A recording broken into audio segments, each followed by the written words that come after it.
мәтін құрастыруға тапсырма берген. Сол туралы ойланып жүрмін. Оны құрастырмас бұрын сен мәтінге қатысты өткен ережелерді есіңе түсіріп ал.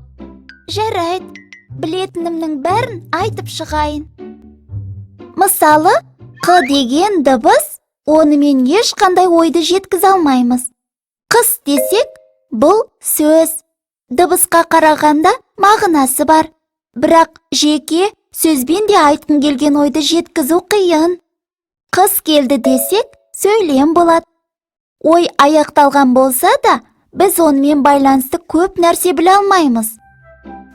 Ал қыс келді, қар көп жауды, аязды күндер басталды, адамдар қалың киінді, жан-жануарлар жылы орындарды паналады деген бірімен бірі байланысты бірнеше сөйлеммен ойымызды ауызша немесе жазбаша толық жеткізсек, ол мәтін болады. Жарайды, мәтін туралы түсінігің бар екен. Сенің қандай тақырыпқа мәтін құрастыруың керек? Тақырып дейсіз бе?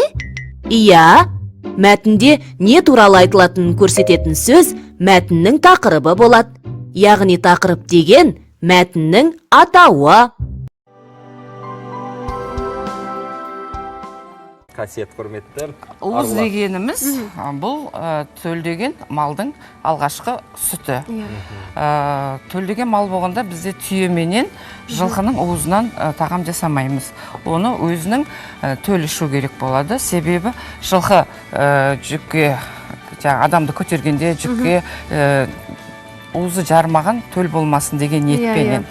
Адам баласында да әлсіз науқасшыл нәрестемізді уызға жармаған қалған шығар деген сөз содан қалса керек. Ал мынаны мен сиырдың сүтінен жасадым, жаңағы апамның үйреткені бойынша. Енді мен бұны өз келіндеріме үйретіп жатырмын. Құдайға шүкір, менің айтуымен сол келіндерімнің дайындағаны. Енді өзіңіздің бір әдісіңіз бар ғой, сонда? Әрине. Жалпы уызды әзірлеуге қанша уақыт кетеді, апа? Жарты сағатта уақыт кетеді. Жарты сағат? Иә. Күнделікті сауып отырған сүттің уыздың алғашқы 3-4 күн сары уыз болады. Онан кейін сүтіміз сәл сұйықтанып, кәдімгі сүт қалпына келе бастайды, ол кезде ақ уыз болады. Уже 8 күннен кейін ары қарай кәдімгі сүт қалпына келеді. Тамаша.